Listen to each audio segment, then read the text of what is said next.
Hey everybody, it's your girl Ia back again with another video as promised. I am jumping into the Zodiac signs this time. And welcome back everyone to Cornucopia Insight. For those of you who have already been supporting me, I thank you so much. For those who are new, thank you for coming on in and, get comfortable, join the conversation, and I hope you learn some new things. So, first up, we have our fire signs, which is ruled by the element of fire, and that's Aries, Sagittarius, and Leo.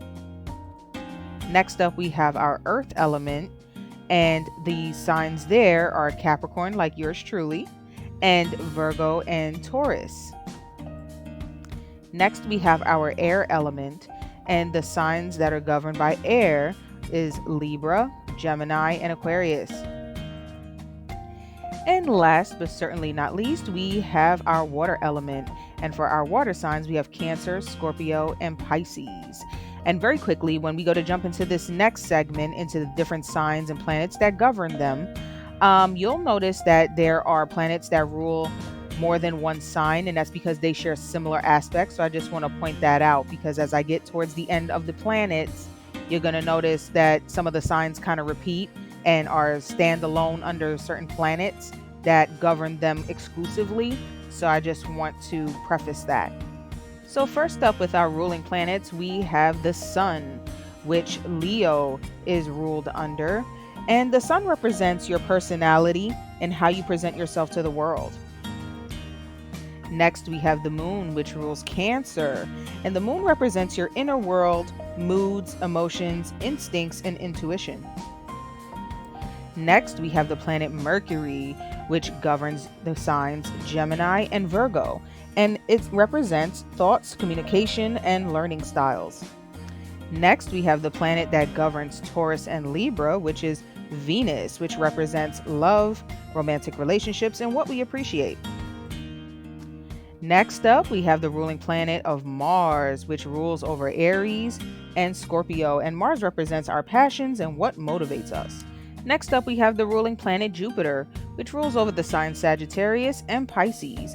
Jupiter represents our luck, our optimism, abundance, growth, risk-taking, and expansion. Next up, we have the planet Saturn, which rules over Capricorn and Aquarius. Saturn represents our karma, our day-to-day actions, lessons in this lifetime. There is also an emphasis on discipline, work ethic, restraint, and structure. The next ruling planet we have is Uranus, which governs our standalone sign here, Aquarius. And Uranus basically represents originality, innovation, life force, rebellious nature, and where the unexpected may show up. The next planet we have is Neptune, which rules our standalone sign, Pisces. Neptune represents compassion, imagination, subconscious mind, imagination, dreams, spirituality, and where we can be deceived. Last but certainly not least, we have the sign of Scorpio, which is standing by itself, and it is governed by Pluto. Pluto represents our darker selves and where we will meet the most challenges. It also represents control, power dynamics, death and afterlife, and transformation. Before we observe our zodiac wheel in front of us, I would also just like to take this time to introduce one other planet that I did not include, and that's our planet Earth, right? Earth is important. So the Earth is located 180 degrees from our sun sign, and the Earth represents our Dharma, which is our right path and what we are to achieve in this lifetime. It involves balancing our inner journey, which is our minds, and our outer journey, which is our material. So the Earth doesn't rule any specific sign per se, like the ones previously I showed in the previous slides. And then moving on, we have a little known, it's not really a planet, but it's more so a comet. Yes, a comet. So it is called Chiron. And Chiron is a comet that is known as the wounded healer. It refers to our biggest wounds and how to heal them. And the gift of this spiritual lesson is that it'll allow us to bring in service to others. So I just wanted to add that in there as well. Now, if we go back to observing our zodiac wheel, as you can see, it has all 12 zodiac signs, which I walked through already. It has its symbols, And if you notice too, it has its elements on the inside of the circle. But if you go to the inner part of the circle, that's the meat and the potatoes right there, folks. So right there is where we see where each sign is governed by as far as houses, or which house governs each sign. So we're going to jump into that later on down in the video. But next, I'm going to jump into the cardinal signs, mutable signs, and fixed signs, and kind of walk you guys through what that represents for each cluster of zodiac signs. So first up, let me introduce our cardinal signs. Our cardinal signs include Aries, Cancer, Libra, and Capricorn. Cardinal signs begin each season. They are characterized by their strong initiative, leadership qualities, and tendency to be the initiators and trendsetters of the zodiac. Next up, we have our mutable signs, which include Gemini, Virgo, Sagittarius, and Pisces. The mutable signs represent the end of the season. They are also the chameleons of the zodiac. They can easily adjust to new situations and changes. Last but not least, we have our fixed signs, which include Taurus, Leo, Scorpio, and Aquarius. Fixed signs are known as the anchors and doers of the zodiac. They can be very resistant to change. However, they can have an unwavering commitment and ability to see things through. They prefer certainty and stability. Here we have our chart with our 4 quadrants. You'll notice that they go counterclockwise. Each quadrant has its own distinctive meaning, and in each quadrant, there's a certain cluster of zodiac signs that are in it. So, to start, our first quadrant has Taurus, Sagittarius, and Aquarius. Our second quadrant has Gemini, Pisces, and Cancer. Our third quadrant has Libra, Virgo, and Capricorn. And our fourth quadrant has Leo, Scorpio, and Aries. The quadrants extend into 4 directions: northeast, northwest, southeast, and southwest. You can refer to these quadrants based on the direction that they point in, but to simplify matters, astrologers decided to number the quadrants counterclockwise from the x-axis. The idea behind this was that if the sun moves across the sky from east to south to west on the northern hemisphere, the Earth must be rotating in the opposite direction. So it's mapped out on this chart that the Earth's movement would be counterclockwise around the North Pole. So now what does each quadrant mean exactly? So the first quadrant combines the subconscious, instinctual realm with new beginnings and actions. It is associated with the season of spring. Like a seed that sprouts from the concentrated energy within, this quadrant invites us to develop our body, discover our self-identity, and become a distinct individual.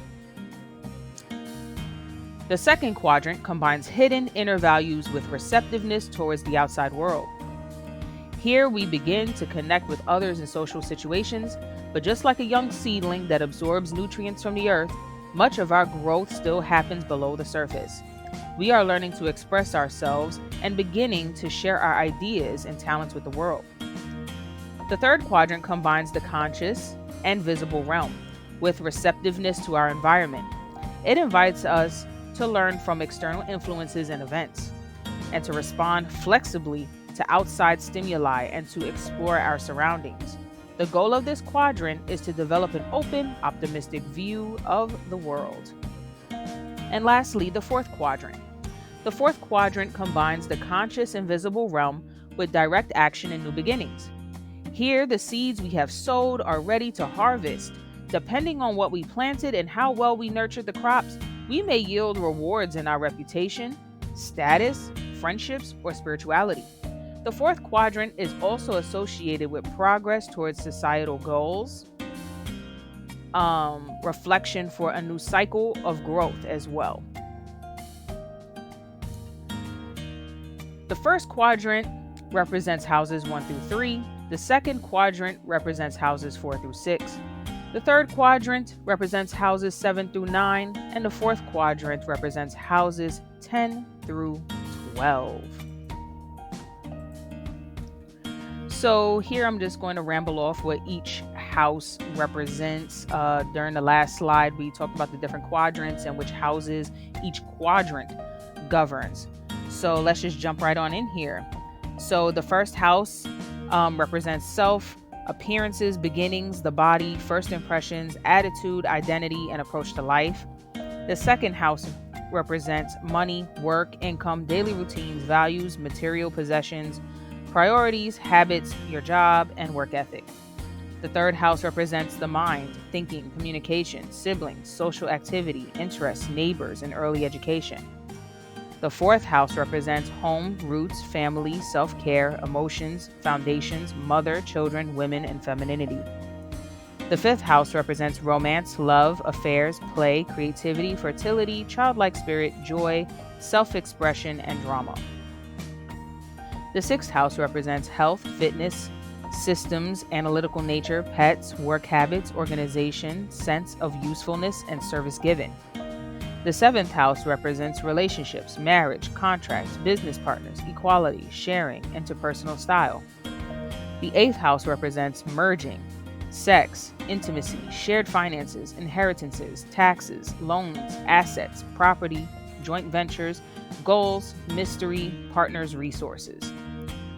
House 9 represents travel, wisdom, philosophy, higher education, law and religion, cross-cultural relations, and learning ethics.